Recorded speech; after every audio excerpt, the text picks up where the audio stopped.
Arrêt de Crockley Johannesburg, Reuters.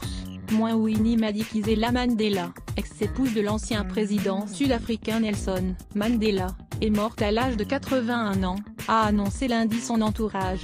Cette militante de la lutte anti-apartheid avait épousé Nelson Mandela en 1958. Ils s'étaient séparés en 1992, 2 ans après la sortie de prison de son mari. Elle avait pris le nom de Madikizela Mandela 4 ans plus tard. Une fois le divorce prononcé, Winnie ne s'était guère émue de cette séparation. « J'étais mariée à l'an, c'est le meilleur mariage que j'ai jamais fait », disait-elle souvent en évoquant ses décennies de lutte contre le pouvoir blanc au sein du Congrès national africain.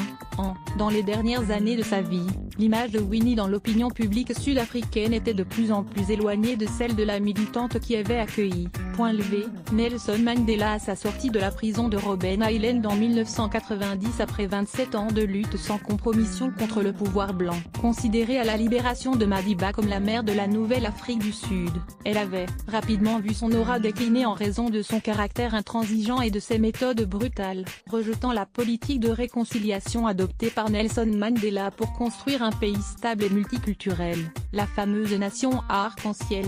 Elle n'avait pas de mots assez durs pour son ex-mari dont elle disait en 2010, lorsqu'il est entré en prison, « C'était un bouillant jeune révolutionnaire, regardez ce qui en est sorti ».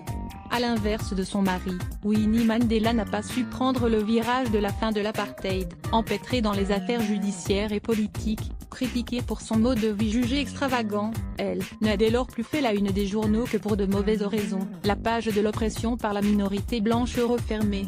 Les dérives du mouvement de libération noire ont aussi refait surface, en particulier la brutalité des hommes de main du Mandela United Football Club MUFC, dans la cité noire de Soweto pendant les dernières années de l'apartheid. Ni remords, ni regret, accusé d'avoir fait assassiner le militant anti-apartheid Stompie Seipei, retrouvé la gorge tranchée près de sa maison de Soweto. La mère de la nation déchue avait été condamnée à 6 ans de prison en 1991 pour avoir enlevé et agressé un adolescent de 14 ans qu'elle soupçonnait d'être un informateur. Sa peine avait finalement été réduite en appel à une simple amende.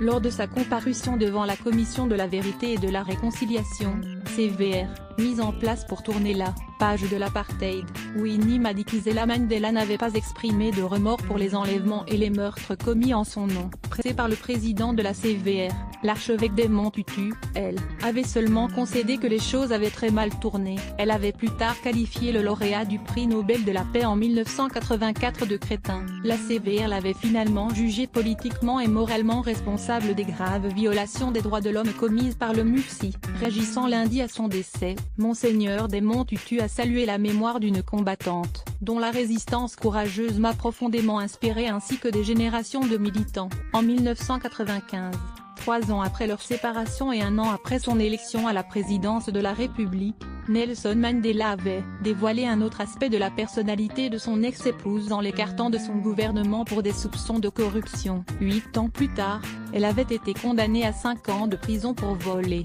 fraude aux prêts bancaires, avant de voir sa peine une nouvelle fois annulée en appel. « On dirait que quelque chose a mal tourné », avait déploré le juge en lisant son verdict. « Vous devriez être un exemple pour nous tous ».